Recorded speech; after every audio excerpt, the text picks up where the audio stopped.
Obrigado, minha irmã. Obrigado pelo convite, minhas irmãs. É um prazer estar aqui, é um privilégio. A gente vai falar um pouquinho sobre esse assunto que é tão importante. Deixa eu só compartilhar aqui. É um assunto tão importante que muitas vezes nós sabemos de vários preceitos bíblicos e várias questões, mas muitas vezes a dificuldade é de colocar em prática, né? Então, nós vamos falar um pouquinho sobre, primeiro, os principais desafios que nós temos. Muitas vezes nós cometemos alguns equívocos, alguns pecados, né, também na área financeira, e posteriormente a gente vai entender um pouquinho qual que é a visão bíblica, ou seja, qual que é o direcionamento bíblico para as nossas finanças. Eu sei que as irmãs já oraram, mas nunca é demais a gente pedir a Deus para nos dar sabedoria e entendimento antes da gente iniciar aqui o nosso estudo. Senhor bom Deus, que o Senhor nos dê sabedoria e entendimento nessa tarde, porque se não for o Senhor para nos dar esse entendimento, nós estamos perdidos em todos os sentidos e aspectos, Pai. Que o Senhor nos ajude, nos socorra nessa tarde e que possamos também usar e utilizar dos recursos que o Senhor tem nos dado, tem nos provido para a Tua glória e para o Teu louvor. Muito obrigado por tudo, em nome de Cristo Jesus. Amém. Irmãos,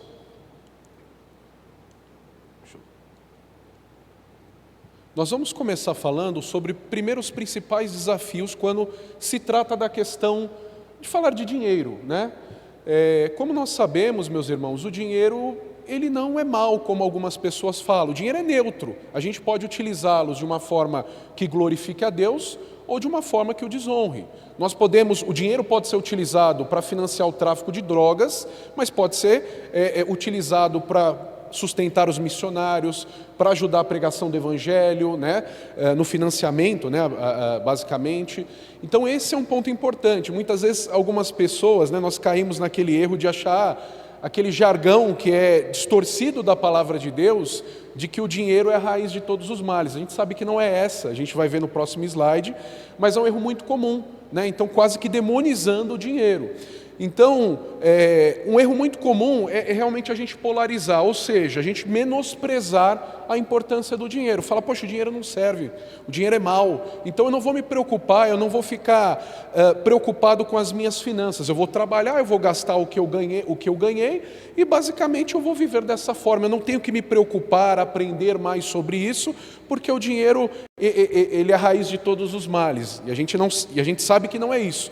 Claro que muitas vezes a gente não faz isso de modo intencional, mas automaticamente. E esse é o primeiro erro, né? Ou seja, basicamente a gente menosprezar, né? Digamos assim. E o segundo é acreditar que o dinheiro é um fim em si mesmo, ou seja, que o dinheiro ele é a razão de nós existirmos, que nós vivemos e trabalhamos só para o dinheiro. Esse é um outro extremo que nós temos a tendência a cair. E aí quando nós falamos de menosprezar o dinheiro, existe essa passagem que é muito mal utilizada, né? Que diz o quê? Pois o amor ao dinheiro é a raiz de todos os males. Algumas pessoas, por cobiçarem o dinheiro, desviaram-se da fé e atormentaram-se a si mesmo com muitos sofrimentos. 1 Timóteo 6,10. Então, basicamente, menosprezar ali a importância do dinheiro também não faz muito sentido, porque a gente sabe que tudo que vem, ou tudo que passa em nossas mãos, vem do Senhor, absolutamente tudo. É Ele quem nos dá o sustento, é Ele quem nos dá a provisão, e cabe a nós, e nós vamos ler posteriormente, usá-lo para a glória de Deus. Eu sei que isso é fácil, até, poxa, eu vou usar para a glória de Deus, ok, mas como eu faço isso na prática, né? Acho que isso é importante. Então esse é o primeiro erro, é menosprezar. Ou a gente pode cair também nesse extremo, na hora de menosprezar, de utilizar uma passagem que não fala bem dessa forma na Escritura, mas é importante citar o contexto. Nas Escrituras, quando o apóstolo Paulo ele fala, por exemplo, que se Cristo não ressuscitou, a nossa fé é vã. Então, comamos e bebamos, que amanhã morreremos. Devido às proporções aqui, tem muitas pessoas que têm uma visão distorcida, uma visão não bíblica, que acaba falando, poxa, eu vou morrer amanhã, eu vou morrer não sei quando, então eu vou aproveitar o dinheiro que vem em minhas mãos e vou gastar tudo como se não houvesse amanhã. É uma forma também de utilizar o dinheiro que Deus nos dá de uma forma pecaminosa. Também é um ponto. O segundo ponto, como eu falei, é superestimar, é idolatrar o dinheiro. Ninguém pode servir a dois senhores, pois odiará um e amará outro, ou se dedicará a um e desprezará o outro. Vocês não podem servir a Deus e ao dinheiro. Mateus 6, 24.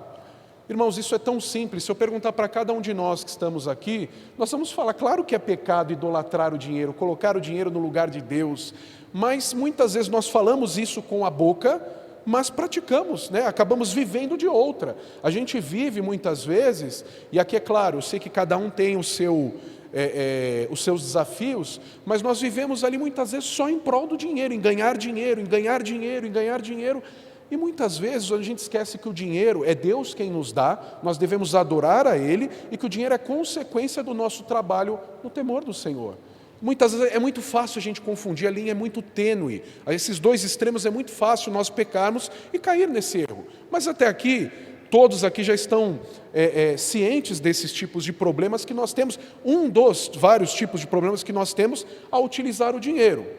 Mas qual que é a visão correta? Aqui, irmãos, nós estamos utilizando aqui e mostrando quais são os principais problemas e a visão correta para que a gente, como se estivéssemos formando e construindo um edifício, a gente está na base, a gente está relembrando alguns pontos importantes, que a grande maioria dos irmãos já sabem, para que nós possamos, com base nas Escrituras, caminhar também para os outros temas. Esse é imprescindível. Qual que é a visão correta, a visão bíblica sobre o dinheiro e sobre como nós devemos lidar com as nossas finanças? Primeiro, nós precisamos lembrar que Ele é o Senhor de todas as coisas. A Bíblia fala que do Senhor é a terra e tudo que nela existe, o mundo e os que nele vivem, Salmos 24, 1. Ou seja, a terra é dele, o mundo que nós vivemos é dele. Nós não devemos viver aqui como se estivéssemos num playground, acreditando que o que eu ganho é para eu fazer as minhas vontades e eu sou a medida de todas as coisas, ou nós somos as medidas de todas as coisas. Não, nós estamos no mundo de Deus, na qual Ele criou regras, Ele criou basicamente estruturas, e nós devemos viver para a glória dEle, e dependendo dEle, isso é fato. Então é verdade, Ele é o Senhor das nossas vidas, Ele é o dono das nossas vidas, dos nossos recursos, e nós devemos gastá-lo ou usá-lo conforme Ele nos orienta, conforme Ele nos manda, né? Outro ponto importante, Deuteronômio 8, 17 a 18. Não digam, pois, em seu coração, a minha capacidade e a força das minhas mãos ajuntaram para mim toda essa riqueza, mas lembrem-se do Senhor, do seu Deus, pois é Ele que lhes dá a capacidade de produzir riqueza, confirmando a aliança que jurou aos seus antepassados, conforme hoje se vê. Ou seja, meus irmãos, tudo vem dEle, Ele é o Senhor das nossas vidas, Senhor das nossas finanças, e consequentemente, quando nós trabalhamos e usamos, e Deus nos dá essa condição, temos que glorificar Ele, porque é claro que o trabalho, depois de que nós pecamos, Adão pecou, basicamente a raça humana caiu, o trabalho ele já existia antes da queda, só que agora nós temos que trabalhar o quê? E comer com o suor do nosso rosto. Ou seja, entre cargos e abrolhos, nós teremos dificuldades no nosso dia a dia. Teremos, são lutas, são desafios. Mas o que nós sabemos? Que ainda quando nós conseguimos trabalhar, é bênção de Deus. É Deus quem nos sustenta, é Deus quem nos dá vida, o respirar, o tudo mais, é Ele quem nos dá saúde, força para trabalhar. Então, diante disso, eu tenho que relembrar que o Senhor é dono de todas as coisas, Senhor de todas as coisas, e que sim, é Ele quem nos dá vida, saúde para trabalhar. E quando nós conseguimos, pela misericórdia e graça dEle, o sustento, não devemos nos ensoberbecer achando que é a nossa força, é pela simplesmente só por nós que nós conseguimos isso. Não, vem das mãos do Senhor. Outro ponto importante, nós somos mordomos do Senhor. O Senhor Deus colocou o homem no jardim do Éden para cuidar dele e cultivá-lo, Gênesis 2,15. E existem várias outras passagens em Gênesis que demonstram que o Senhor basicamente nos coloca como mordomos da criação. E como mordomos, nós temos que lembrar, mordomos não é dono da criação. Nós somos o quê? Aqui diz bem no próximo slide, mordomo é aquele que é incumbido da direção de uma casa, é o administrador, ele não é dono, mas o dono da casa lhe confia tudo o que tem, para ser cuidado e desenvolvido. Terras, dinheiro, joias, esposas, filhos, alimentação da família e administração de suas riquezas. Ou seja, mais uma vez relembrando, eu vou até ser chato, mas é importante. O Senhor é o Senhor de todas as coisas. Nós não somos dono, nós somos mordomos. E mordomos nós devemos o quê? Fazer aquilo que o dono manda, aquilo que nos é direcionado, orientado, exigido de nós. Porque nós temos uma tendência, irmãos, devido ao pecado do nosso coração, utilizar o dinheiro para os nossos caprichos. Utilizar o dinheiro no mundo de Deus, do dinheiro que Deus nos dá, para fazer as nossas vontades, somente. Uma visão egoísta. Então, essa é a visão bíblica, que Ele é o Senhor de tudo e que nós somos mordomos. E que, principalmente aqui nesse outro slide, o Senhor, que nós prestaremos contas a Ele.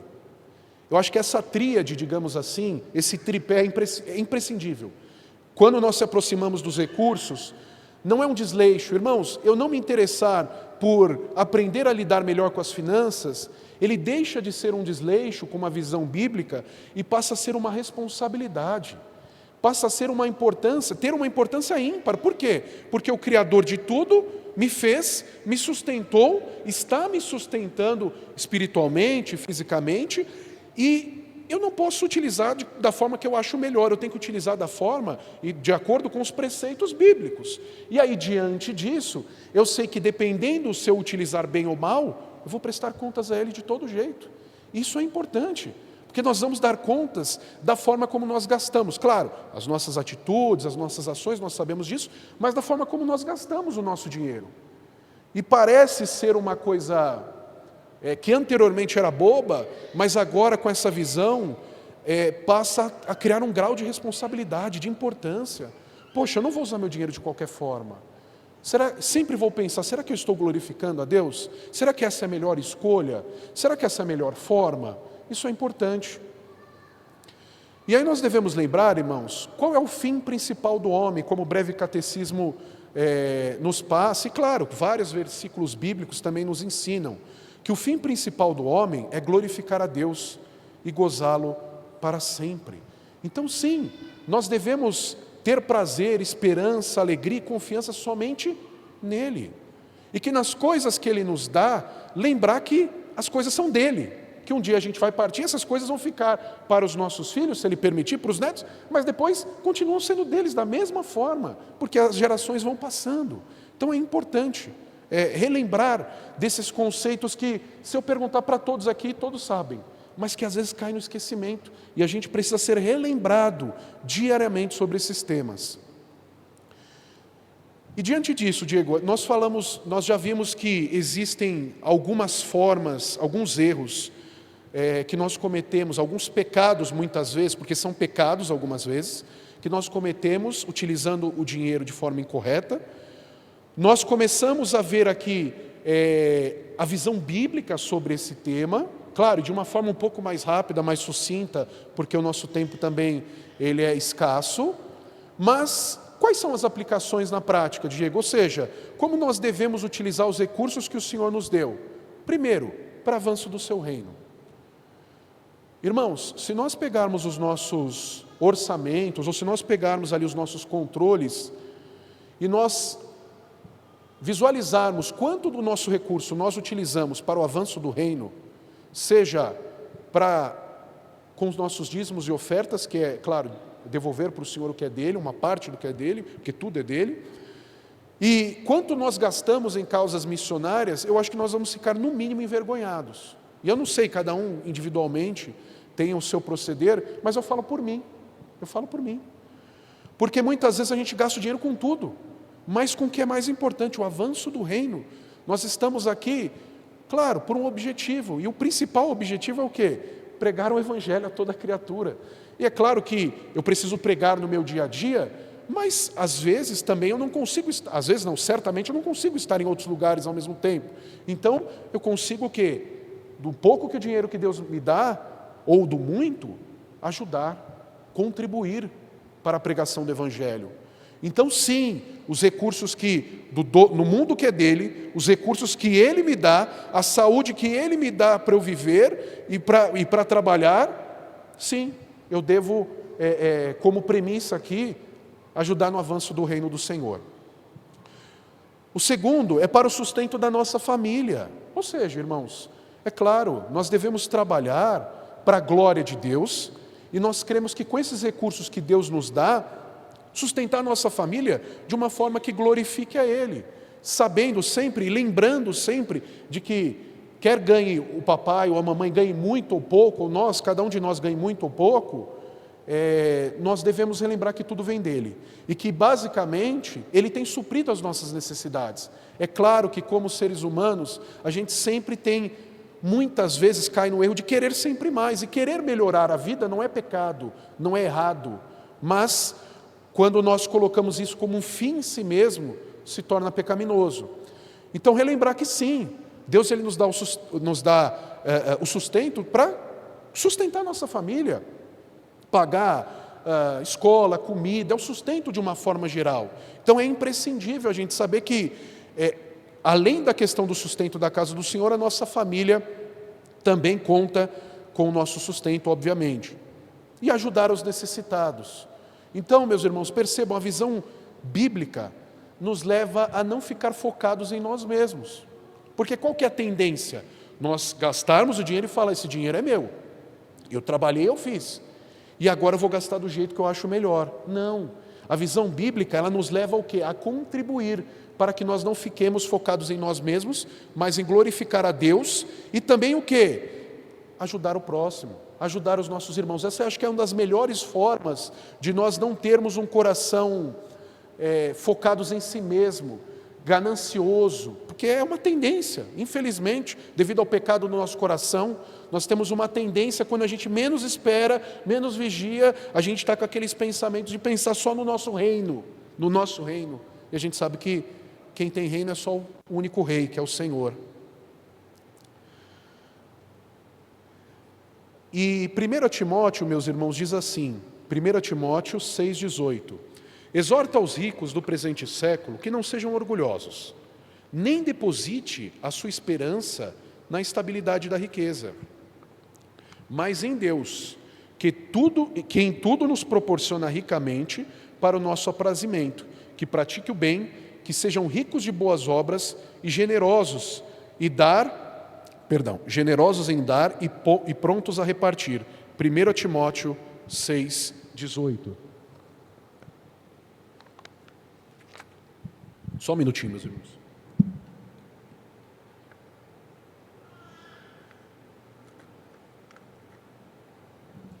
Agora eu percebo quanto os pastores sofrem com esses copinhos fechados.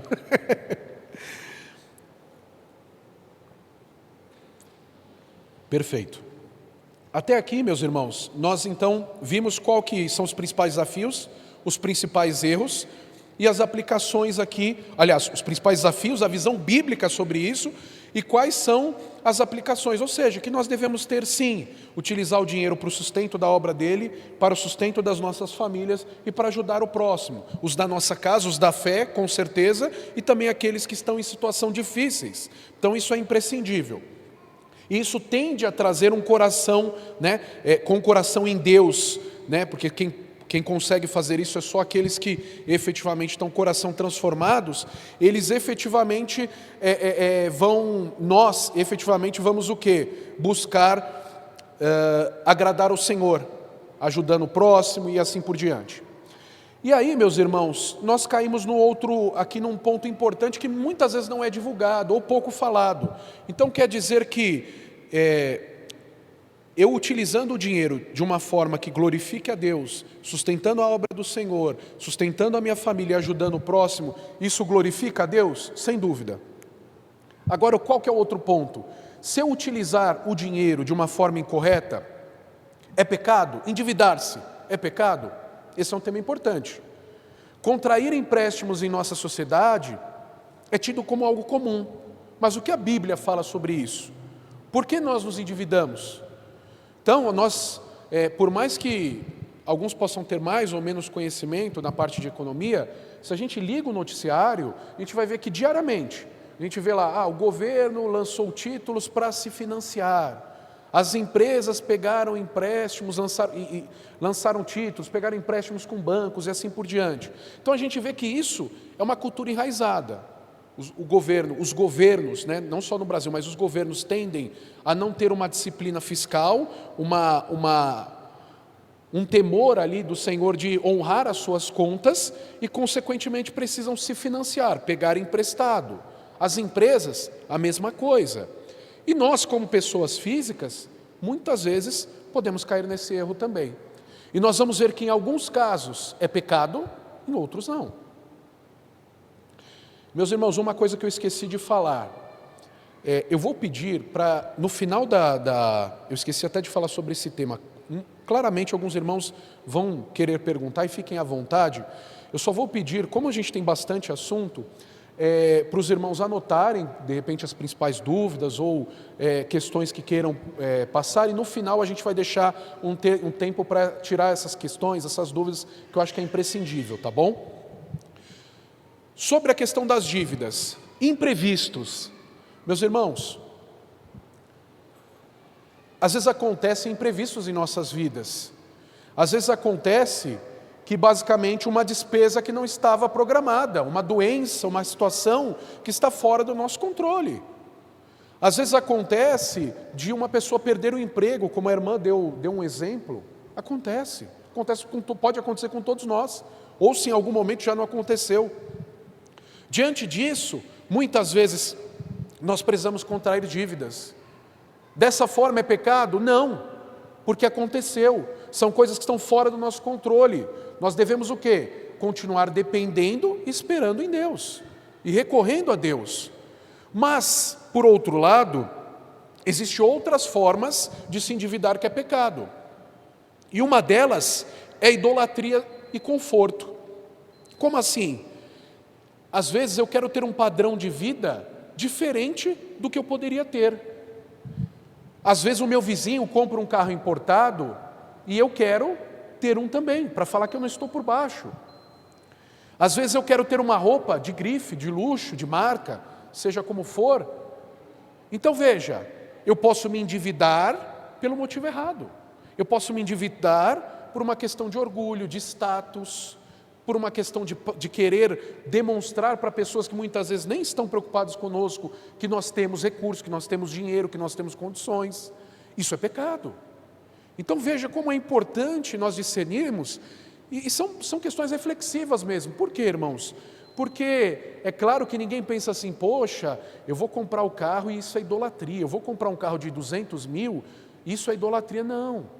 É claro que depende da motivação do nosso coração, mas muitas vezes o nosso coração é pecaminoso, a gente comete erros ali, de repente compra coisas, se endivida para demonstrar algo que nós não temos. Outro ponto e outro erro, que não só um erro, mas é um pecado, por não saber lidar com a renda ou com as despesas. Então, irmãos, é assim, é claro que todos nós temos dificuldade, nós não sabemos de tudo, nem de longe, e as Escrituras nos dão direcionamento e sabedoria, sem dúvida alguma, para nós caminharmos, né, com fé em Cristo. Mas nós sabemos também que, poxa, Diego, eu não sei lidar com o dinheiro, eu também não quero aprender. Isso é um erro que nós cometemos e até um pecado, porque se Deus está confiando algo em nossas mãos, eu preciso minimamente aprender, claro, seja no meu pouco ou muito conhecimento, de como lidar melhor, como lidar, seja como a irmã Edna falou aqui, um exemplo belíssimo. Poxa, eu uso o meu caderno, Deus me deu essa sabedoria, e glória a Deus por isso, não tem problema. A gente pode usar tecnologia, pode não usar, o importante é a gente buscar o quê? Utilizar os recursos que Deus nos dá para a glória dele, seja de uma forma que fique melhor para você, é pelo caderno, é pelo Excel, é pela planilha, é pelo aplicativo, seja lá qual for, é importante. Nós não podemos viver a vida, deixar o vento nos levar, a vida nos levar, como diz aquela música, né? Não adianta, nós precisamos ser intencionais. E nem sempre é fácil, meus irmãos. Nós precisamos depender do Senhor, todos os dias. Mas veja, a dívida em alguns casos é pecaminosa sim. Em outros, como imprevistos, ela acaba acontecendo e surgindo e não é pecaminosa. Consequência das dívidas. O rico domina sobre os pobres e o que toma emprestado é servo do que empresta. Provérbios 21:5. O que as dívidas fazem conosco, meus irmãos? E por isso que a gente tem que ficar preocupados, porque além de não glorificar a Deus, existem consequências. Ela escraviza. Escraviza em que sentido, Diego? Ela escraviza porque muitas vezes nós ficamos presos de uma tal maneira que é difícil sair. Se você começa, por exemplo, Diego, eu acabei gastando demais, a fatura do cartão veio alta, eu não consegui quitar, eu paguei o mínimo. Isso vai virando uma bola de neve que você vai perdendo o sono, irmão. Vai perdendo o sono. Isso escraviza, vai efetivamente, vai te corroendo. Não deveria, mas a gente acaba caindo nesse erro e é uma consequência desse pecado. Diminui o seu padrão de vida. Muitas vezes você começa a pagar juros, que você às vezes não tem mais dinheiro para o básico, para o dia a dia. Então acaba o quê? Diminuindo o seu padrão. Você acaba deixando ali, talvez por falta de prudência, ou porque tenha pecado, ou porque tenha acontecido sim, um imprevisto de perda de emprego ou algo do gênero, de tal ponto que você, agora para pagar os juros e para pagar as contas, você fica simplesmente sem ter o que fazer, só realmente depender de Deus em todos os sentidos. E nessa hora também nós precisamos. Outra consequência da dívida que é importante, irmãos, a ansiedade. É uma tentação à ansiedade. Ansiedade, eu sei que é um tema polêmico e muito se fala na mídia, mas ansiedade é pecado. E basicamente, a ansiedade, quando eu simplesmente utilizo, consequência aqui das dívidas, eu me endivido, eu gasto mais do que eu deveria, eu fico preocupado, será que eu vou ter o dinheiro amanhã? Será que aquilo vai acontecer? Será que vai dar certo? E aí você começa o quê? Você é tentado a pecar nesse sentido, a ficar preocupado mais do que deveria. E os mais endividados são mais afetados em momentos de crise. É claro, irmãos, Deus está no controle de tudo. A gente não está nessa afirmação, tirando Deus, a gente sabe que Deus está, Ele é o dono de tudo, e Ele está no controle de tudo. Mas, é fato, veja na pandemia, existiam empresas muito bem constituídas que quebraram. Porque eram empresas muitas vezes mais simplórias, e passaram por um momento difícil. A gente sabe de várias. Mas o quê? Aquelas que estão menos endividadas, elas conseguem ter um fôlego maior. Então, por isso que é importante lembrarmos de que glorificar a Deus é importante através das nossas finanças, que basicamente eu preciso ser diligente e intencional com o dinheiro que Deus me dá, e que sim, as dívidas elas trazem consequências. E por mais que as propagandas, o marketing das empresas tentem colocar no nosso coração, todos os dias, na TV, no rádio, falando, olha irmão, você precisa disso, você precisa daquilo, e você precisa daquilo outro. E parece que cada vez mais a gente precisa de mais coisa, de mais coisa, de mais coisa. A gente precisa lembrar que o quê? Que se eu não for diligente, cuidadoso e às vezes dar alguns passos atrás, eu vou cair nessas consequências, eu vou muitas vezes cair nessa escravidão, eu vou ter que diminuir o meu padrão de vida, eu vou ser tentado a ficar ansioso e muitas vezes em um momento de crise maior eu posso ter o meu negócio, a minha vida mais afetado do que muitos outros irmãos. Outro ponto importante, meus irmãos, talvez esse seja um ponto um pouco mais claro, sobre ser fiador. Eu tentei trazer aqui, irmãos, sobre a forma com que a visão bíblica sobre o dinheiro e os desafios que nós temos também, quando nós não utilizamos bem o dinheiro. Outro desafio que nós temos é de ser fiador. Muitas vezes tem pessoas que nos pedem para ser fiador. E é pecado isso? Não, não é pecado. Mas a Bíblia nos orienta. Eu estava até falando com o reverendo Jailson, e ele fala sobre dois pontos que é importante. Tem coisas que são, vamos dizer, a primeira chave é com base na moralidade, ou seja, tem coisas que a Bíblia condena, e se ela condena, está errado. Tem outras que a Bíblia, através da sabedoria, ela nos orienta. É mais ou menos assim, ser fiador, a chance de dar errado é grande, não seja. Se eu for é pecado? Não, mas a chance de dar problema é grande. Então, o homem falto de entendimento compromete-se ficando por fiador do seu próximo. Provérbios 17, 18. Não estejais entre os que se comprometem, ficam por fiadores de dívidas. Pois se não tens como que pagar, por que arriscais perder a cama de debaixo de ti? Meus irmãos, às vezes, nós, com a sede, com a vontade de ajudar outros, sejam amigos, parentes, colegas, ou até mesmo irmãos, nós entramos como fiador e muitas vezes, ou seja, em fiador entendam como responsável financeiro, né? Porque se ele não pagar, eu vou ter que pagar, emprestar meu nome e outras coisas de tal forma, que a gente acaba se colocando em problemas, porque muitas vezes a gente não tem uma reserva de emergência, então se o irmão não pagar ou se a pessoa não pagar, a gente se endivida, a nossa família é afetada, o nosso nome é afetado, e muitas vezes, eu acho que precisa ser ponderado, porque muitas vezes algumas pessoas que nos pedem não tiveram cuidado com o seu próprio nome. Será que elas vão ter cuidado com o nosso? Eu sei que cada caso é um caso, mas é importante lembrar, não é pecado, mas a Bíblia desestimula, porque é perigoso. E se é perigoso, existe um motivo. E aí nós devemos ponderar, porque a gente sabe que existem situações específicas. E se assim você desejar e assim fizer, ok, glória a Deus por isso, mas precisa se lembrar que é importante o quê? Lembrar que, primeiro de tudo, eu preciso ter condições, e se a pessoa não pagar, eu tenho que ter condições de pagar. Segundo, e a gente vai ver isso, os próximos passos nos próximos slides, eu vou falar cada um dos passos. Outra passagem aqui, quem fica por fiador de outrem sofrerá males, mas o que foge dele, o que foge de o ser estará seguro, Provérbios 11:15. Aqui estão os principais pontos que são importantes aqui. Tornar-se responsável pela dívida dos outros é perigoso, eu já falei. Pode prejudicar o relacionamento, irmãos. Quantas vezes isso acontece? Você na boa intenção você faz, você fica como fiador, como responsável, e aí chega na sala, vamos supor que seja um parente, chega na sala, simplesmente ele vê que você está ali, ele sai, porque ele se sente constrangido muitas vezes. Você emprestou o dinheiro para ele, mas enquanto ele não paga, ele fica tímido. Ou também pode acontecer o seguinte,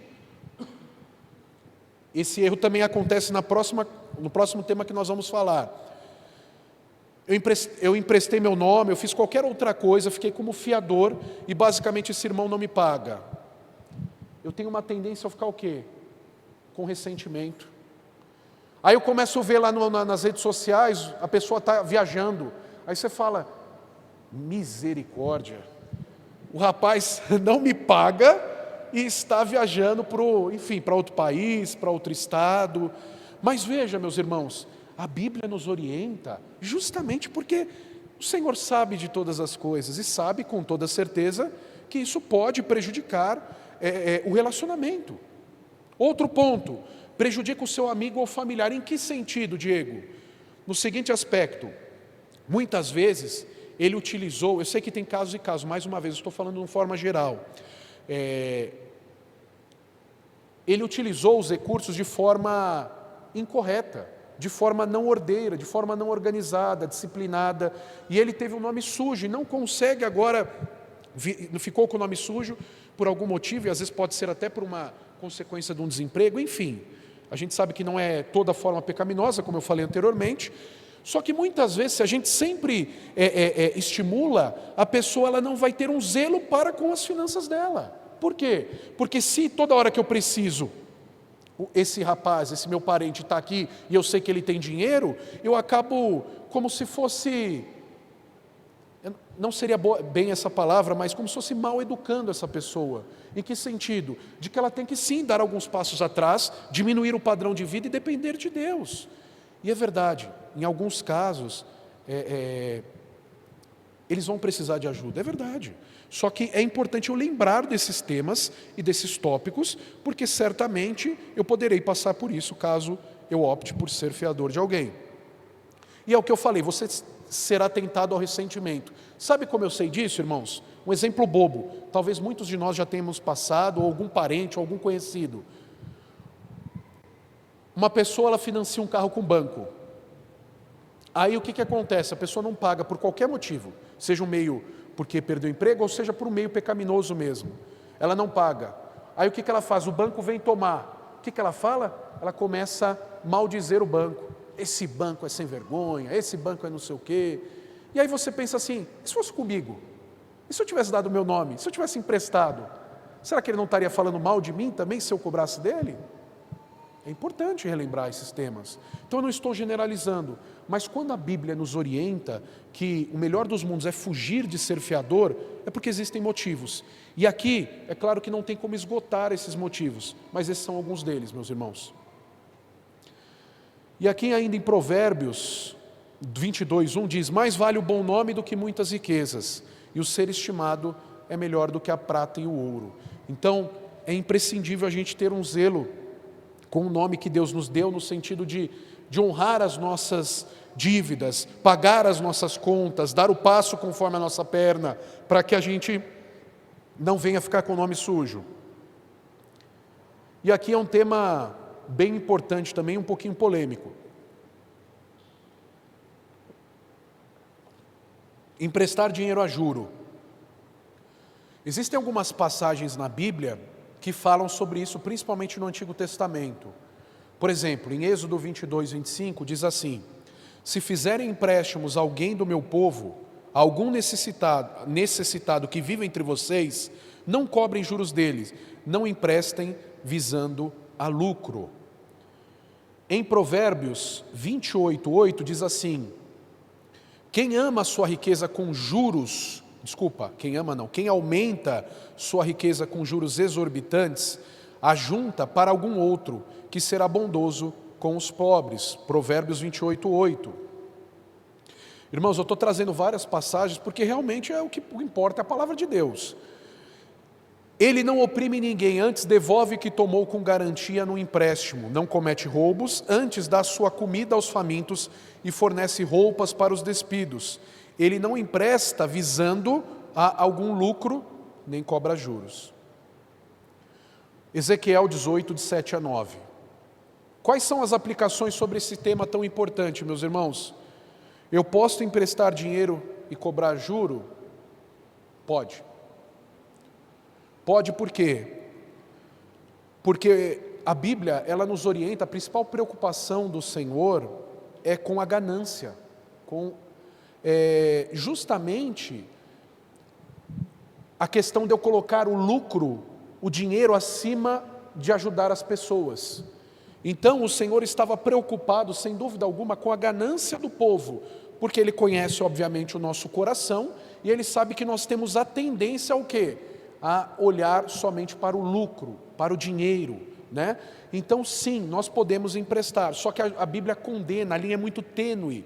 Um agiota não glorifica a Deus, ele utiliza o dinheiro de forma a focar somente no lucro e lucros exorbitantes, a tal ponto das pessoas não conseguirem sair mais de uma vida como essa.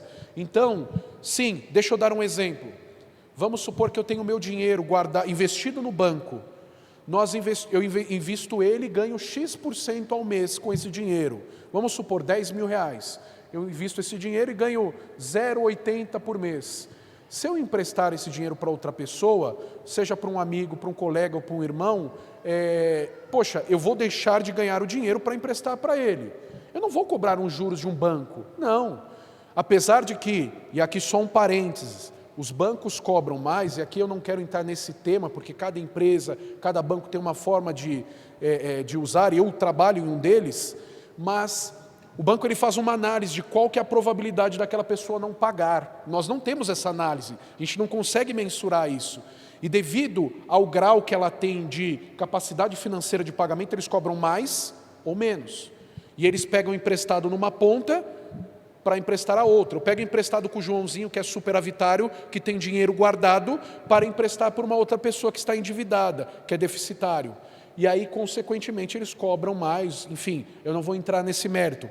Mas o que eu quero mostrar aqui, basicamente eu posso emprestar dinheiro a uma pessoa, a um colega, a um irmão, desde que eu não seja movido pela ganância. Tá? Então isso é um ponto importante. Mais uma vez, lembrem das duas chaves. Uma chave é aquilo que a Bíblia proíbe no sentido moral. outra coisa é ele falar, olha, a ganância é errada, a ganância é pecaminosa, e é verdade, nós podemos cair nesta linha, a gente pode ultrapassar essa linha facilmente, mas isso não quer dizer que eu não possa fazer, eu não possa emprestar. O pano de fundo é a advertência contra a ganância. Quais são os pontos que eu devo considerar? Vários pontos daquele. Primeiro, se eu emprestei dinheiro, por exemplo, a um irmão meu, eu preciso relembrar, eu vou emprestar sem esperar em nada em troca. Porque se ele não me pagar, eu vou ficar o quê? Triste. Vou ficar com ressentimento. Isso acontece dentro da igreja. E acontece fora. Então é claro que eu vou emprestar se eu desejar, se eu puder emprestar. Primeiro ponto, se eu puder. Se eu tiver condições, se eu tiver ali uma reserva de emergência, a gente vai falar sobre isso, se eu tiver os pontos mínimos, e eu puder e quiser emprestar, eu sim o farei, ok. Mas depois não adianta eu ficar com ressentimento. Se ele não pagar, eu tenho que ter um coração desprendido. Que se Deus me deu, eu estou emprestando para aquele irmão, e se porventura ele conseguir pagar, glória a Deus. Diego, é errado? Não, é claro que você empresta querendo de volta. Mas se não, você acaba emprestando um dinheiro, é melhor você não emprestar, do que você emprestar e de repente depois, se a pessoa não conseguir te pagar, você ficar ressentida e simplesmente ficar de mal com essa pessoa. Outro ponto, irmãos, tem caso a caso. Tem pessoas que não têm, hoje a renda delas não é suficiente para pagar juros. É por isso que hoje a renda dela não é suficiente para pagar mais uma conta. E por isso que o banco não emprestou para ela. Eu devo emprestar? São perguntas reflexivas. São perguntas importantes. Então, meus irmãos, você não é obrigado a emprestar. Nós devemos ajudar as pessoas, aquelas que estão em situações, e nós aqui, graças a Deus, o Senhor tem usado irmãos como instrumento para ajudar uns aos outros, para o sustento, porque todo mundo passa por momentos difíceis, é verdade, nós devemos glorificar a Deus pela vida de todos os nossos irmãos aqui, mas são pontos que às vezes a gente não para pensar, que a gente não reflete, porque não é muito falado, porque são temas polêmicos. E eu queria até agradecer também ao reverendo Gelson que me ajudou em alguns pontos aqui, que são extremamente difíceis, e às vezes não tem nos livros, explicando detalhe por detalhe. Meus irmãos, até aqui, basicamente, nós falamos sobre, mais uma vez, a visão bíblica, alguns problemas, a visão bíblica sobre alguns pontos, diversas passagens bíblicas que nos mostram os perigos de ser fiador, o perigo o pecado e o erro às vezes de se endividar-se, e também nós vimos um pouco sobre a questão de emprestar dinheiro. E agora nós vamos começar a falar sobre alguns temas importantes. Quando nós olhamos as finanças de uma forma mais macro, eu gosto de separar em caixas, e talvez eu esteja sendo aqui muito sucinto, que é basicamente o planejamento financeiro, planejamento fiscal e sucessório. Diego, o que seria isso? Planejamento financeiro, o orçamento, o balanço, né, da minha vida, do meu patrimônio, o quanto eu separo para aposentadoria, o quanto eu faço isso ou aquilo. Então tem a ver com o meu dia a dia, com o meu financeiro. É isso que nós vamos estudar hoje. Mas existem outros temas que são tão importantes quanto, e que sim, devem glorificar a Deus também na nossa vida, que nós não conseguiríamos abordar diretamente aqui, que é o planejamento fiscal, que é uma forma lícita de pagar menos imposto, ou de basicamente postergar o pagamento de impostos através de instrumentos, seja através de uma criação de uma holding, que é uma empresa, para uma finalidade específica, seja através de uma previdência privada. Eu não vou entrar nesse tema, e se Deus permitir, e se for de interesse dos irmãos, nós podemos abordar em outras aulas. E o planejamento sucessório, o que seria isso? Quando eu vim a faltar, quando eu partir, né, e ir morar com o Senhor, basicamente eu vou deixar os recursos, se Deus permitir, para os meus familiares, para os meus descendentes, para os meus filhos. E basicamente existem formas mais fáceis, que facilitam a vida deles. Então tem tudo que, quando a pessoa morre, tudo que ela tem cai em inventário. Patrimônio financeiro, patrimônio imobilizado.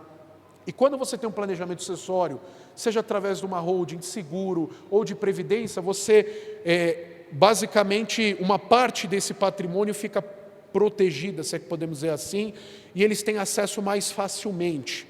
Então, são formas que nós devemos nos interessar e utilizar para glorificar a Deus com a nossa vida, com as nossas finanças, e sim, porque ninguém é eterno aqui, né? Nós vamos viver um dia eternamente com o Senhor, mas não é por isso que nós vamos ser negligentes e não se preocupar com esses temas.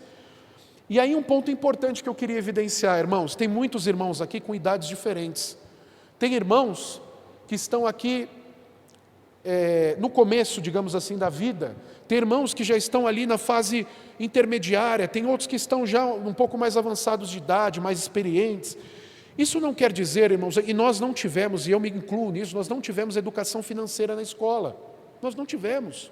E muitas coisas e atitudes que nós tomamos, nós de repente não tínhamos conhecimento. E diante disso, isso não quer dizer que eu não possa fazer nada daqui em diante, que eu não posso de repente utilizar de forma um pouco mais intencional, caso eu não tenha feito, de uma forma com que eu não consigo mudar a rota, dependendo da fase de vida que eu estiver, eu não consigo mudar a rota da minha vida, financeiramente falando, mas eu consigo diminuir os impactos, eu consigo utilizar de uma forma melhor os recursos. Então depois eu vou falar um pouco sobre cada fase, fica à vontade, Palmiceia, por favor. Está ligado? Lucas, o vermelho. Oi? Tá, agora sim. Diego, nós moramos num país onde você acabou de falar, nós não temos essa educação para cuidar das finanças, nem para guardar dinheiro para as etapas da vida. Na verdade, eu tenho uma amiga que ela foi morar agora em Portugal, e eu perguntei assim para ela, escuta, você não vai dizer para eles o quanto você tem, eles não vão perguntar, e foi muito engraçado que ela falou assim, eles não vão me perguntar nada, porque eu sou cidadã portuguesa. Aí eu falei bem assim, é verdade, no meu país, quando eu saio, ninguém me pergunta se eu tenho dinheiro para pagar ou não as minhas contas, né? E aí eu conversando com uma das filhas da Sônia, ela falou assim, pelo contrário, no nosso país oferecem dinheiro para vocês. Então, por isso é que nós somos um país totalmente endividado, né? Infelizmente. Perfeito, minha irmã. Além de nós não termos tido educação financeira nas escolas, e eu comento, eu também não tive, nós temos essa tendência de querer, seja qual for o governo, de criar incentivos a tal ponto que o governo não cria riqueza. Então ele precisa o quê? Cobrar impostos, né, para conseguir arrecadar. Então eu preciso, muitas vezes, criar incentivos para que a população vote em mim, ou para que queira, basicamente, aprove o meu governo, digamos assim. Isso acontece em todos os países, alguns mais, outros menos, mas isso é fato. Então veja, uma forma também pecaminosa, e também prestarão contas, de que a Bíblia fala claramente que nós devemos ajudar as viúvas, aqueles necessitados, aqueles que não podem trabalhar, mas se eu utilizo a máquina do governo para simplesmente ajudar, até aquelas pessoas começam a dar renda, e não ensino as pessoas a trabalhar, e não ensino a educação financeira nas escolas, isso vai criando um ciclo vicioso, o país não anda, não cresce, né? Perfeito, Palmiceia. E qual que é o importante aqui, meus irmãos? Um resumo básico aqui sobre a identificação da fase, aqui. Existem, independente do momento de vida que nós tivemos, da idade que nós tivemos, existem aqui oportunidades e desafios que eu chamo como ameaças. Em que sentido? Que eu vou dar um exemplo. Eu coloco que essa fase de acumulação é de 18 a 45, 48 anos, vai depender de caso a caso. É aquela fase da vida que você está acumulando o seu recurso, ou seja, você está construindo o seu patrimônio. Você está com a força de trabalho no máximo, você ainda é novo. O seu salário, ele começa relativamente baixo e vai aumentando, se assim, né, Deus permitir, ele vai crescendo, é isso que geralmente acontece, porque você vai pegando mais experiência, tende a estudar mais e assim por diante. O seu padrão de vida, ele tende a aumentar também com o tempo, claro que isso não é uma regra, mas há essa tendência. Geralmente aqui você tem os filhos na escola, então você tem também gastos, mas o quê? A máquina está girando, Deus continua te sustentando ali, você está trabalhando, está entrando dinheiro, cada vez mais você vai, seja crescendo na empresa, seja estudando mais e conseguindo uma promoção, passando em um concurso, assim por diante, e você está no momento que a sua saúde está em alta. porque você ainda é novo. Então, se você saiu de emprego, você consegue outro rápido. Então, tem algumas facilidades nessa fase de acumulação que são importantes. Mas qual que é o desafio dessa fase? Se acontece alguma coisa com o principal provedor da casa, seja o marido aqui, por exemplo, ou a esposa que também auxilia, coisas do gênero, que trabalham também, muitas hoje trabalham, algumas até como renda principal da casa, esse planejamento às vezes acaba se esvaindo, acaba ficando meio descontrolado. Por quê? Você está no momento central da vida. Então existem aqui oportunidades, porque você tem uma força de trabalho, muitas vezes você está saudável, você tem um salário que está aumentando com o tempo, e você está construindo o seu patrimônio, mas suas despesas são altas. Quando chega na fase intermediária, digamos assim, que é a fase de manutenção, aqui depende caso a caso, mas eu coloco aí de 50 a 60 e poucos anos. Há uma tendência de algumas pessoas já terem estabelecido o seu patrimônio. Então, assim, eu sei que hoje é tão difícil no país que nós vivemos, que muitas vezes a gente está na fase de acumulação de 60 anos, 65, isso é fato. Por isso que eu falei, tem coisas que a gente não consegue voltar atrás. Mas Deus tem nos sustentado até aqui, e existem algumas formas que eu posso utilizar para minimizar alguns impactos, para organizar mais as minhas finanças, para guardar um pouquinho de dinheiro aqui e acolá, e assim por diante. Então, a segunda fase, que é o patrimônio de fase de manutenção, na teoria eu tenho um patrimônio que eu vou construindo ao longo da vida, e agora o meu principal objetivo é o quê? É a manutenção dele, é não perder. Então, diante disso, eu não vou correr grandes riscos, eu não vou colocar meu capital ali, seja investindo ou abrindo uma empresa, eu não vou colocar ele em risco em alguma coisa que é incerta, não. Eu vou deixar ele ali no arroz com feijão, aplicado direitinho, sem grandes riscos. Por quê? Porque é o momento que eu estou separando o meu dinheiro para a aposentadoria. E aí, a fase de utilização dos recursos, que seria ali entre 60 e poucos anos para frente, é uma fase que na teoria os seus custos diminuíram em partes. Por quê? Você não tem mais educação com os filhos. Escola parou ali muito provavelmente na fase de acumulação e manutenção.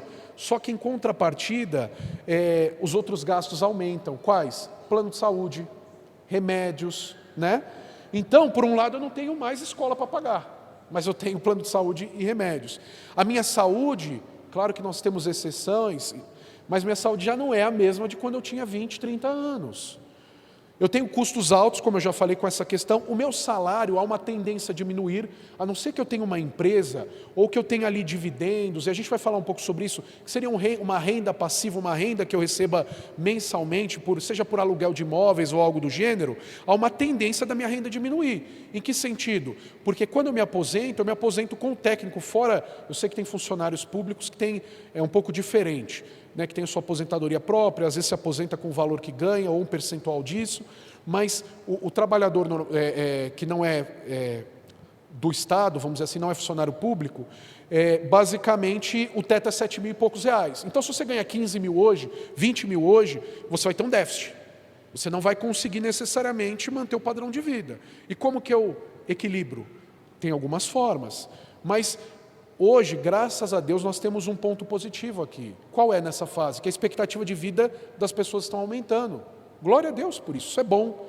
Só que tem muitas pessoas que, por não ter tido educação financeira, por ter tido problemas ao longo da vida, são uma infinidade de situações, estão precisando trabalhar aqui nessa fase. E veja, irmãos, o que eu creio que é uma visão bíblica? Nós temos que trabalhar para sempre. Enquanto nós estivermos vivos, nós temos que trabalhar. Só que uma questão é trabalhar no aspecto de eu depender disso, eu ter que todo dia trabalhar 8, 10, 12 horas com 68, 70, 75 anos, é uma coisa. Outra coisa é eu falar, poxa, eu preciso trabalhar, e eu quero trabalhar, mas eu trabalho 3 vezes por semana, eu trabalho com uma carga mais reduzida. Por quê? Porque é só para complementar. Ou é só para que, enfim, é uma possibilidade também. Então, existem pessoas nessas 3 fases. E o que eu quero mostrar é que ainda dá tempo, irmãos, poxa, eu não tive educação financeira. Ok, vamos começar do básico. Às vezes é um custo a menos que eu encurto aqui, que eu corto aqui. Às vezes é um trabalho adicional que eu faço ali, que eu ganho um pouquinho mais de dinheiro e guardo aquele valor. Dá tempo. E aqui eu não vou me alongar muito, mas aquelas 3 primeiras fases, que é o planejamento financeiro, fiscal e tributário, elas se aplicam a essas 3 fases também. Ou seja, existem formas de eu guardar melhor o meu dinheiro e começar lá no início, eu pensar na minha aposentadoria, eu pensar no planejamento acessório lá no começo. Só que às vezes eu tenho que fazer trocar o pneu com o carro andando. Dá. Deixa eu dar um exemplo prático para vocês entenderem o que eu estou falando. Um exemplo prático que ajuda a entender um pouquinho sobre isso. Eu atendo uma cliente que ela tem 90 e poucos anos. Ela está em um momento de vida que, se ela vier a faltar, todo o patrimônio dela cai em inventário. Ou seja, a família é um patrimônio elevado, a família dela não vai conseguir ter acesso ao dinheiro antecipadamente. Por quê? Porque não foi feito na época um instrumento, não utilizaram um seguro de vida, não colocaram o dinheiro na previdência, que muitas vezes não cai em inventário, e ela não vai ter acesso diretamente a esse recurso. Dá para ela pedir para o juiz, quando ela vier a morrer, dá para algum parente pedir para o juiz para vender algum imóvel e utilizar esse recurso para pagar o inventário, para pagar o ITCMD, que é tão caro, são custas que muitas vezes a gente não dispõe desse dinheiro. Por mais que a pessoa tenha 1 milhão, 2 milhões de patrimônio, às vezes cai tudo em inventário. Eu posso pedir para o juiz vender um imóvel para ter acesso a esse recurso? Posso. Só que isso leva tempo, e para vender um imóvel do dia para a noite, a gente só vende pela metade do preço, ou olhe lá, Então, o que eu quero dizer? Ela chegou num momento de vida que não dá mais para fazer previdência pela idade, não dá mais para fazer seguro pela idade. E quer dizer que eu não posso fazer nada? Não, a gente pode. Existem outras formas para minimizar os impactos. Um exemplo é começar a doar o patrimônio dela em vida. Eu estou dando um exemplo, sem vários outros. Mas doar o patrimônio, doar no sentido assim, eu pego um imóvel e dou para o filho, e eu faço um pagamento, eu tenho um valor com isso. Então, o que eu quero mostrar? Devido talvez à falta de conhecimento, talvez devido à falta de dinheiro lá atrás, ou devido a qualquer outra coisa, não foi feito. Mas existem formas que eu posso utilizar para minimizar esse impacto, para que quando a pessoa vier a faltar, a família tenha acesso mais fácil e não venha precisar dilapidar o seu patrimônio, vender um imóvel a qualquer custo para pagar.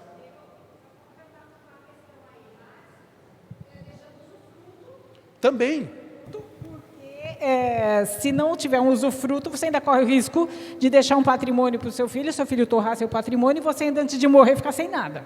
Perfeito.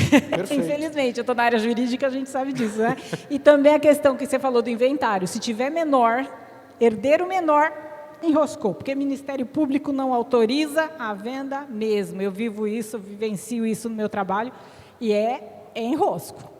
A pessoa sua, às vezes, precisando pagar a despesa, às vezes de um herdeiro que é deficiente físico, que é deficiente mental, totalmente debilitado, O curador, eu vejo situações assim de dar dó. O curador bancando as despesas, tem dinheiro depositado, o Ministério Público não autoriza ele levantar o dinheiro para pagar as custas dos tratamentos que o doente precisa dentro de casa. É uma judiação a gente ver isso, E ainda responde em processo por má administração do dinheiro do deficiente ainda, ou do menor, que ele presta conta de tudo. Tem que guardar todas as notinhas para prestar conta para o promotor de justiça ainda. Perfeito, minha irmã, perfeito. Eu tenho uma colega minha que trabalha no mercado financeiro também, que a mãe dela estava para falecer, acho que não faleceu, estava muito doente, e ela tinha um irmão com, eu não sei se era síndrome de Down, e ela também estava passando por alguns desafios nesse sentido, é verdade. Por isso que eu falo, meus irmãos, eu sei que é um tema complexo, mas eu quero mostrar que existem formas de minimizar esses impactos, independente da fase da vida que você estiver. Acho que esse é um ponto importante. Essa é a mensagem que eu quero deixar. Sobre a questão do planejamento financeiro, os planos do diligente tendem à abundância, mas a pressa excessiva à pobreza. Provérbios 21:5. Irmãos, eu não sei de qual lugar do planeta nós entendemos que o planejamento é ruim. Alguns momentos as pessoas falam, não, planejar que Deus está no controle de tudo, eu não preciso planejar. A Bíblia tem várias orientações que, é verdade, o homem faz planos, mas a resposta vem do Senhor, isso é fato. Mas se eu tenho a obrigação, a responsabilidade de usar os meus recursos para a glória de Deus, o planejamento faz parte desse processo. Como que eu vou controlar, organizar algo que eu não mensuro, algo que eu não tenho como, basicamente, saber ali o que eu gasto, o que eu ganho, o que eu não tem como, fica mais difícil. Outra passagem que eu sei que o Senhor estava falando sobre outro assunto especificamente, mas ele fala sobre planejamento.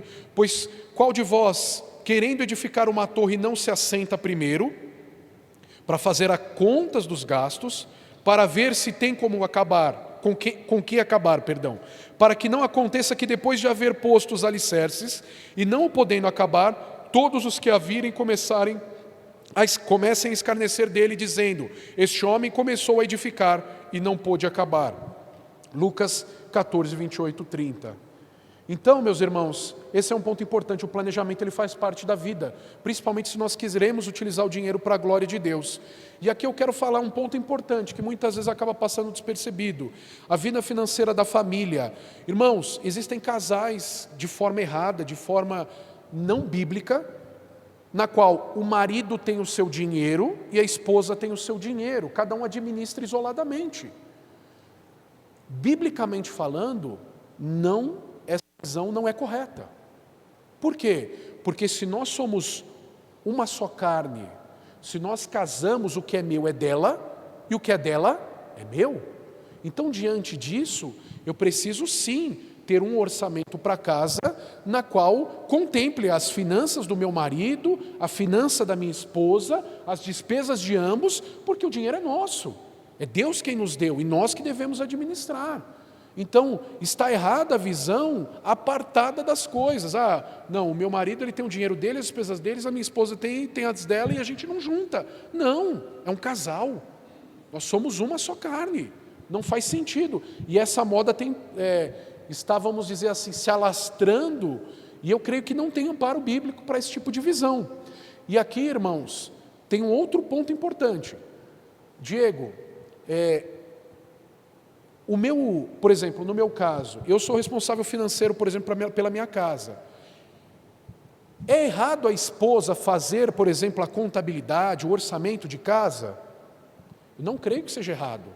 Eu creio que o Senhor, veja, o homem e a mulher não tem um melhor do que o outro. O Senhor deu funções diferentes a cada um deles. O homem de administrar e ser responsável ali pela sua casa, e a esposa de ser a sua auxiliadora, e não tem um melhor do que o outro. Mas eu creio que sim, que o melhor dos mundos, e como eu faço em casa, eu acabo fazendo essa administração. Mas se sua esposa tiver, por exemplo, mais facilidade com as finanças, não é pecado, não é errado, desde que os dois participem desse processo. Ou seja, no final das contas, o orçamento é da casa, né? E é importante até incluir as crianças nesse meio. Em que sentido, Diego? Poxa, olha, a nossa renda, claro, eu falando com a minha esposa, a minha renda é essa, você está participando de tudo, e olha, a gente tem que apertar um pouquinho aqui o cinto, a gente não pode gastar muito. Vamos ajudar as crianças a entender isso? Criança, a gente vai poder sair uma vez no mês para comprar o sorvete, para ir no parque, para fazer isso, para fazer aquilo. Então elas vão participando, vai educando, ajudando na educação financeira delas. Por quê? Se eu não faço isso, dá a impressão que o dinheiro nasce em árvore, dá a impressão que financeiramente é fácil ganhar o dinheiro, né? E assim por diante. Então é importante que você esteja junto, sua esposa com o seu marido, juntos em união, é a mesma finança da casa, as mesmas receitas, as mesmas despesas, os mesmos desafios, e sim, ensinar as crianças sobre esse tema. Ou seja, Davi, eu vou falar, Davi, meu dinheiro não nasce em árvore, é Deus que me dá, mas é um desafio para ganhar. Então, olha, vamos ser comedido, não dá para comprar tudo. Olha, eu vou estabelecer esse valor aqui para a gente gastar e a gente vai sair X vezes no mês, ok? Acabou. Então são alguns exemplos, tá? Mas esse ponto de a vida financeira da família é importante, meus irmãos, porque às vezes tem essa visão um pouco deturpada. A importância do orçamento e do balanço patrimonial, eu já falei sobre isso, que a gente não consegue mensurar algo que a gente não consegue controlar, algo que a gente não sabe, fica difícil. Então é importante ter um orçamento, obviamente, da família, né? E o balanço patrimonial, a gente vai falar sobre isso, eu não vou me ater aqui as definições em si, mas é importante a gente saber o que eu tenho de patrimônio, o que eu tenho ali de ativo e de passivo, o que eu tenho basicamente para gastar, para pagar, e o que eu tenho para receber, isso é importante. Utilizar a tecnologia ao nosso favor, elaboração do orçamento e no controle dos gastos. Irmãos, pode ser o caderninho que a dona Edna falou, pode ser uma planilha de Excel que alguns usam, pode ser um aplicativo. É importante mensurar os nossos gastos. E eu vou mostrar alguns exemplos aqui posteriormente. E a disciplina é importante. Como assim, Diego? A disciplina é importante? Eu sei que é chato. Eu sei que é chato marcar cada gasto que a gente tem. Eu sei que é chato fazer uma planilha ali todo mês. Eu sei que é. Só que é semelhante a uma academia. Quando você chega na academia, você vai levantar o primeiro peso, parece que seu braço vai cair. Você não tem vontade de ir. Ou você vai fazer uma esteira, parece que as pernas vão... Mas é importante, meus irmãos, e você vai criando o hábito. Principalmente, não é importante porque eu quero fazer, não. Mas lembre-se daquela visão. Eu vou prestar contas ao Senhor. O Senhor é o dono de tudo. E eu sim, devo usar os dinheiros para a glória dele, os recursos que ele me dá para a glória dele. Veja como muda. Veja como muda. Não é só, não, eu vou fazer ou não faço, eu quero ou não quero, não, eu tenho que fazer. É uma forma de eu glorificar a Deus. É uma forma de eu ter uma vida um pouco, ainda, com certeza, dependente do Senhor totalmente, porque também eu posso correr no outro risco, cair no outro lado de começar a guardar dinheiro e ficar achando que minha vida está segura por causa do dinheiro, isso é pecado também, mas, não, eu devo usar o dinheiro para a glória de Deus, então eu vou fazer o melhor, né, nesse sentido. Então veja, deixa de ser uma questão pessoal no aspecto de, eu vou fazer ou não, mas eu vou fazer para agradar a Deus. Meu irmão, o que é o balanço patrimonial aqui? São todos bens e direitos, imóveis, veículos, investimentos guardados, direitos a receber, seja por serviço prestado, seja devolução de empréstimo. O que eu quero falar com tudo isso? Depois eu posso, quem tiver interesse, eu posso disponibilizar o slide. Mas o que eu quero mostrar para tudo isso? É uma pergunta reflexiva. É importante uma vez por ano, pelo menos, e a gente faz em certa medida na declaração de imposto de renda, quem declara, devido à renda e devido a uma série de outras questões, nós fazemos lá exatamente, olha, quanto que eu ganhei no ano passado, né? Então agora 2024 eu faço referente a 2023, quanto que era os veículos que eu tenho, o dinheiro que eu tenho lá, você faz todo esse balanço. E o que eu quero fazer uma pergunta, uma questão reflexiva, que eu não quero entrar no mérito agora disso, mas existem ativos de uso pessoal ou familiar que geram despesa, imóvel residencial, veículos, embarcações, e ativos que geram rendas, imóveis alugados, ativos imobiliários. Ativos imobiliários são investimentos, participação societária em empresas lucrativas. O que eu quero mostrar, meus irmãos? E eu quero fazer uma pergunta específica. Se eu devo administrar o dinheiro da melhor maneira possível, é pecado eu ter uma casa muito boa? Não. Se Deus me deu condições, por que não? É pecado eu ter um carro bom? Não. Mas veja, o que eu quero mostrar? Será que muitas vezes as nossas escolhas, as nossas decisões são pautadas naquilo que glorifica a Deus? Ou simplesmente às vezes eu quero comprar um carro porque o meu está velho. Deus me deu condição, glória a Deus. Mas será que às vezes eu não quero comprar um carro de última geração porque eu quero ter status? Porque eu quero ter um carro igual ao do meu vizinho? Aqui é aquele exemplo que eu comentei. Deixa eu dar um exemplo prático disso. Tem ativos na sua vida que levam o seu dinheiro embora. É o exemplo do carro. Para que eu preciso ter um carro de 300 mil, se eu posso ter um carro de 60 mil, estou dando um exemplo, me entendam bem, sendo que o carro de 60 mil, por exemplo, ele é um carro, muitas vezes, aconchegante, tem um motor bom, tem um custo menor, eu gasto menos gasolina. Isso por quê? Porque eu vou gastar dinheiro com o carro leva o meu dinheiro embora. Vou dar um exemplo, se eu tenho um carro de 100 mil, eu pago 4% de PVA, por exemplo. Eu estou falando de 4 mil reais. Aí eu pego 4 mil reais, eu tenho mais o seguro, vamos colocar mais 6 mil de seguro, dá 10 no ano. Eu estou dando um exemplo, não são números reais, mas o 4% sim. Então, por exemplo, eu pego 10 mil reais no ano, eu gasto com o carro. Se eu tivesse um carro de 60 mil, eu teria um conforto, eu teria um motor, eu teria isso. Da mesma forma, e eu gastaria quanto? Estou dando um exemplo, 5 mil reais. Eu gasto 5 mil reais a menos. E com esses 5 mil reais eu poderia fazer outras coisas. Então eu estou dando um exemplo, e aqui é uma pergunta reflexiva, não estou falando que é errado, não estou falando que é pecado, mas são perguntas importantes, de que, será que eu preciso daquilo mesmo? Eu tenho um imóvel que custa, por exemplo, 400 mil. Glória a Deus por isso. Eu pago de condomínio, por exemplo, 600 reais. Ok, PTU, 100 reais. Aí eu mudo para o imóvel de 900 mil. Poxa, glória a Deus, Deus me deu condição. Quanto que é o condomínio desse imóvel? 2 mil reais. Aí você fala, cara, 2 mil no mês, no ano dá 24. Aí você fala, 24 mil? Poxa, glória a Deus, se eu tenho muito dinheiro, ok, mas lembre-se, um dia eu vou prestar contas a Deus. E aí o que eu quero mostrar para vocês é que mesmo os ativos, mesmo quando eu faço um balanço patrimonial e eu faço um levantamento e vejo quais são os meus ativos, ou seja, eu tenho imóvel, eu tenho carro, eu tenho isso, eu começo a ver que tem ativos e tem imóveis que levam meu dinheiro embora, por exemplo, de uso pessoal. E será que eu preciso ter tão caro eles? Um carro tão caro, uma casa tão cara? E tem ativos que geram renda. Por exemplo, eu tenho um imóvel que me paga um aluguel, estou dando um exemplo, de R$2.000. Glória a Deus. Diego, mas por que você quer mais dinheiro? Você pode querer mais dinheiro pelo motivo errado, pela ganância, e é pecado. Ou você pode falar, olha, eu quero, se Deus me der a graça, eu quero ter condição financeira para eu ter mais tempo com a minha família. Para não depender a trabalhar 12, 10 horas por dia, e quando eu chegar com 65 anos, 70, 80, eu ainda precisar trabalhar. E claro, mais uma vez, irmãos, trabalhar, eu creio que é uma bênção do Senhor, uma pessoa nessa idade trabalhar, não é errado. O que eu estou querendo dizer é uma coisa é você querer trabalhar, outra coisa é você precisar nessa idade.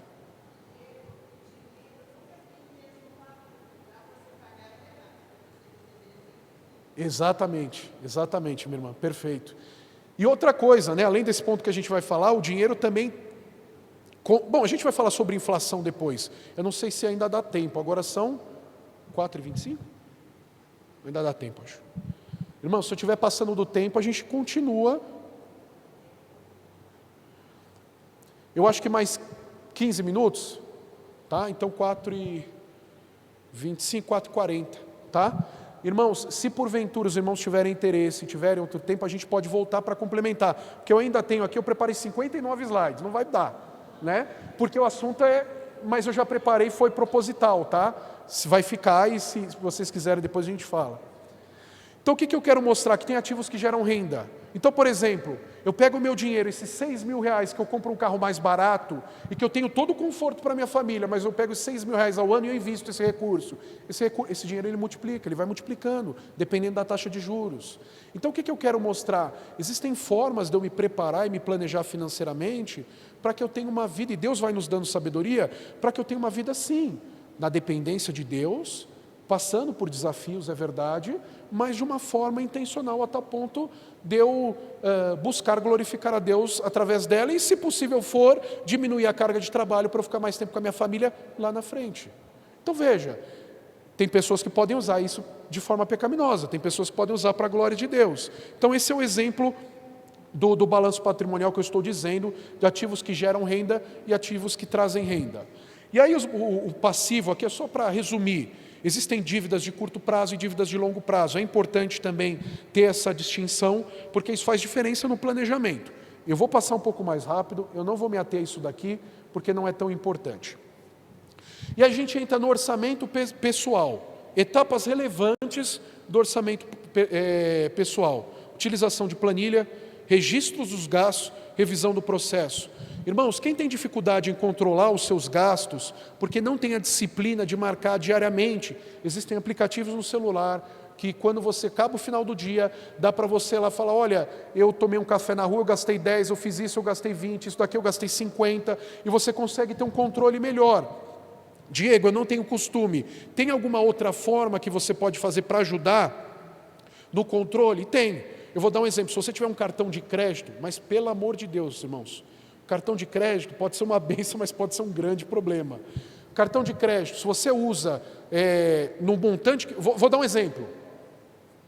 Vamos supor que você ganhe R$5.000 e você possa usar R$1.000 desses 5.000 para as questões ali, sejam lá quais forem. Para eu comer na rua, vou dar um exemplo do Fabiano.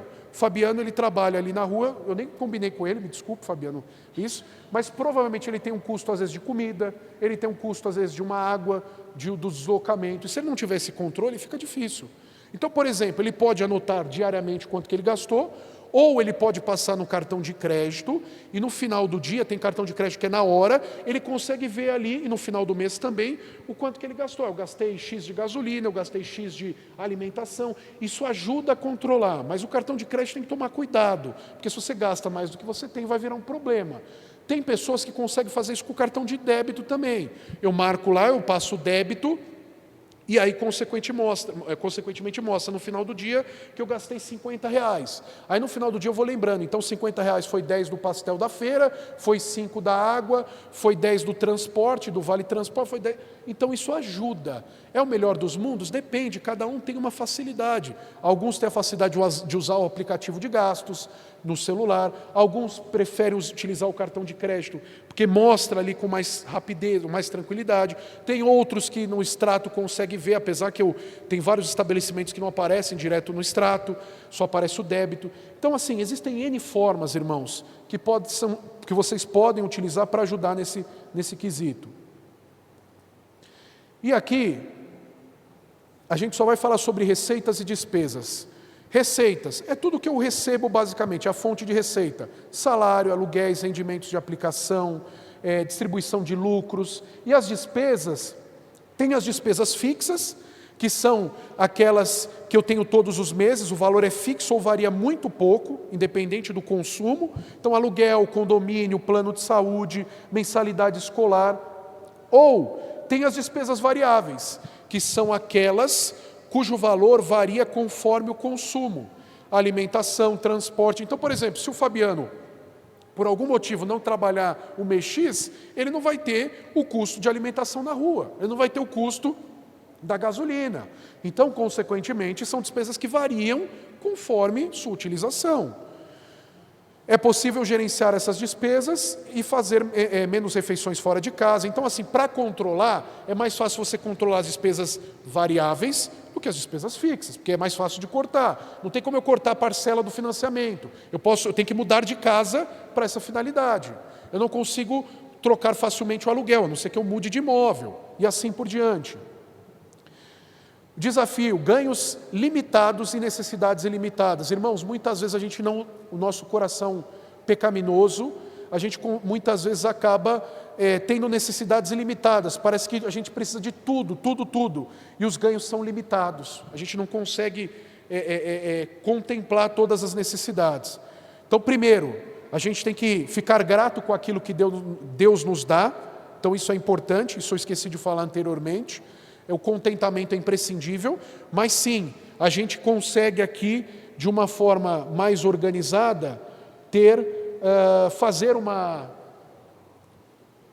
fazer um controle melhor, de uma forma com que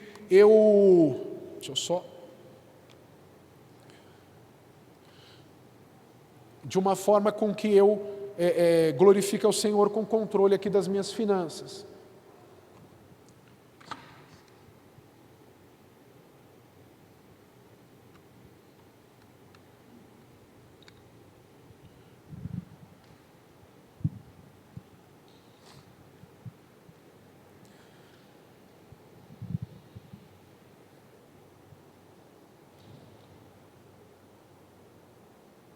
Não sei porque ele não está compartilhando o Excel. Deixa eu ver.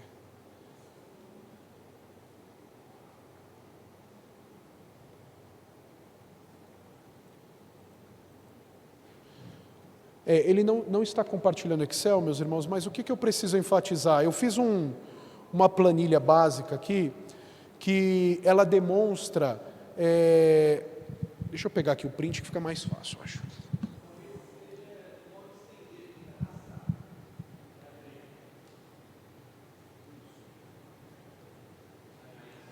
Perfeito.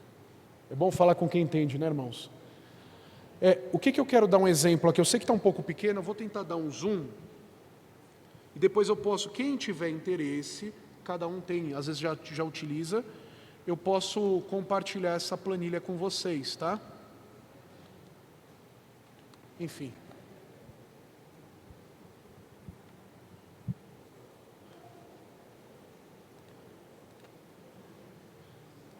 Calma aí que tá bravo aqui.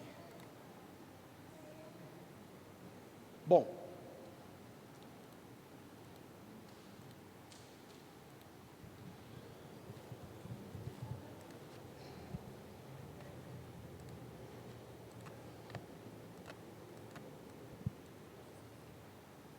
Eu não estou conseguindo controlar, mas basicamente ali fica mais fácil. Como receita, salário, rendimento de aluguel, rendimento de aplicações, você vai colocar seu salário líquido ali. Por exemplo, R$5.000. E você, nas despesas variáveis, você vai colocando exatamente o que você gastou. Então, por exemplo, dízimos, né? Eu devolvi ao Senhor aqui 10%. Então, se meu salário é R$5.500, por que eu gosto de destrinchar dízimos e ofertas? Porque dá para a gente mensurar quanto que eu tenho devolvido ali, ou ajudado, na verdade, nas obras missionárias. Eu acho que isso é importante, nos dá uma visão mais correta. E aí tem, nas despesas variáveis, conta de luz, água, gás, alimentação. Eu estou olhando para lá, irmãos, que eu não estou conseguindo ver no computador, não sei porquê. Mercado, então é importante ter esses custos, e essa planilha, sempre que você alimenta ali, eu coloco o valor, ela já vai lá para o final, para mostrar se você teve um superávit, ou seja, se você basicamente, se suas receitas superaram as suas despesas, ou se não. E aqui, por que é importante, principalmente as despesas variáveis e fixas? Porque é uma forma, irmãos, da gente ficar atento aos custos, às despesas que nós temos. Deixa eu dar um exemplo. Eu não sei vocês, mas lá em casa a gente assina os streamings, que é o Prime Video, é o YouTube. Quando você começa a colocar no orçamento, é 20 daqui, é 30 reais dali, é 40 dali, você fala, meu Deus, eu gasto, sei lá, 150 reais, 120 reais só de aplicativos, que são importantes, mas que será que eu preciso de todos eles? Quando você começa a mensurar e colocar na planilha, fica mais fácil para você entender se dá para cortar alguma coisa. E às vezes é 50 reais daqui, é 30 dali, é 20 daqui, que faz toda a diferença no seu orçamento. Toda a diferença, tá?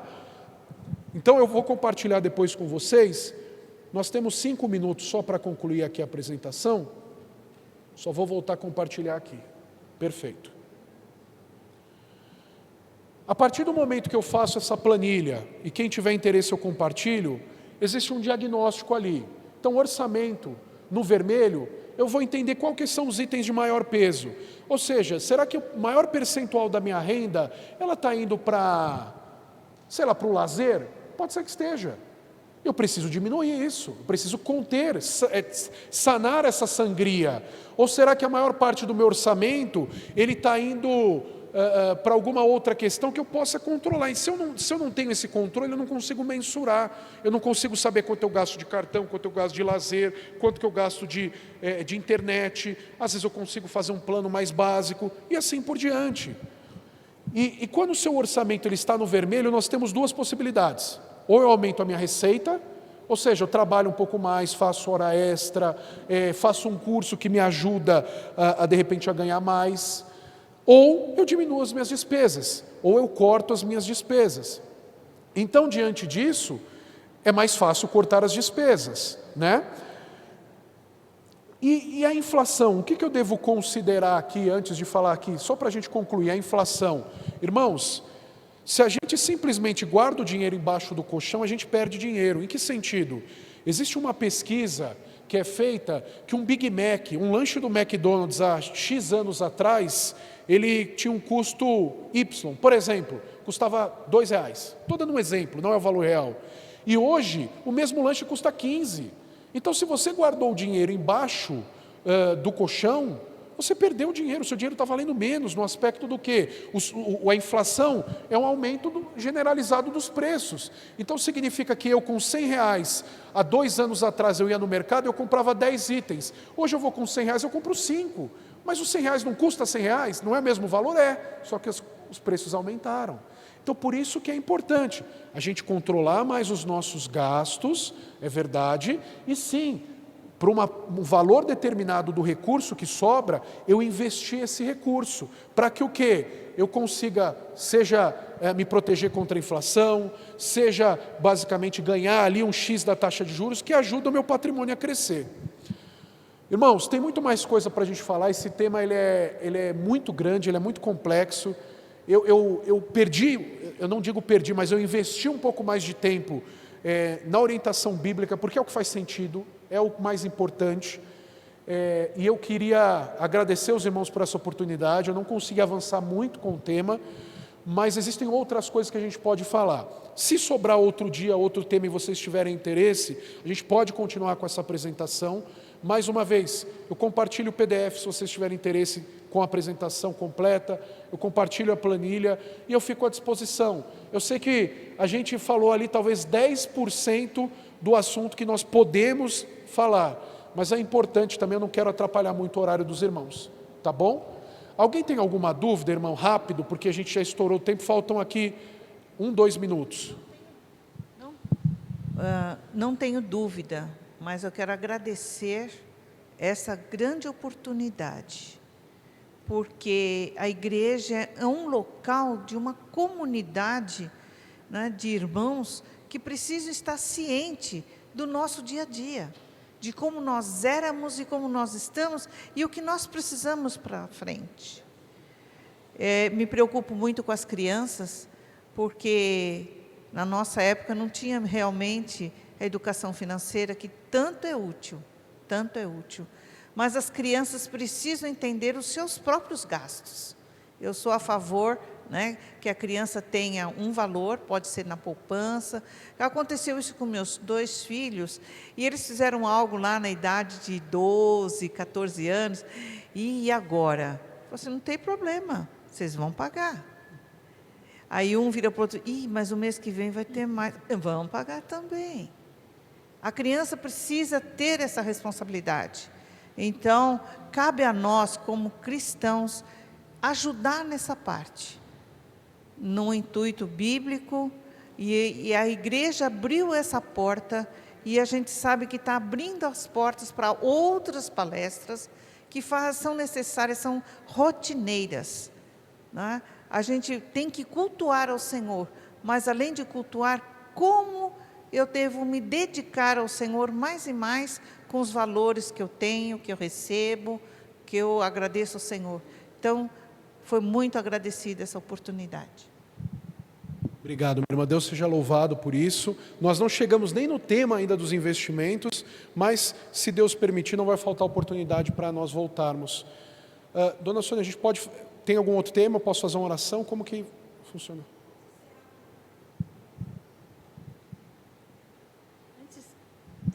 Antes da oração, eu gostaria de chamar a nossa irmã Mig para dar uma palavrinha de agradecimento, e depois a gente ora, né, encerrando essa primeira parte. Diego, nós agradecemos muito, né, a sua participação, sua dedicação em estudar, preparar e estar aqui conosco hoje, né? Eu acho que acrescentou muito para a vida de cada uma de nós. E tem aqui uma pequena lembrancinha que nós preparamos. Obrigado. Deixa eu ver aqui.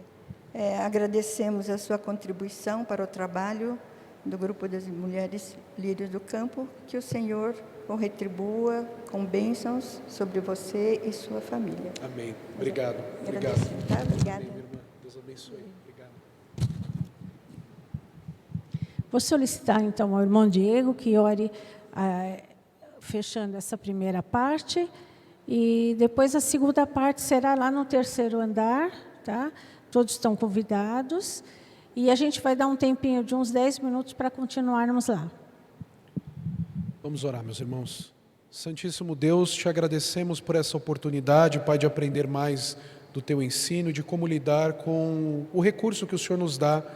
Nós sabemos que muitas vezes somos falhos e caímos em erros que não glorificam o teu nome, por isso pedimos, Pai, que o Senhor nos dê sabedoria e entendimento, e que de tudo aqui que aprendemos, Pai, possamos colocar em prática para glorificar o Senhor também nos pequenos detalhes.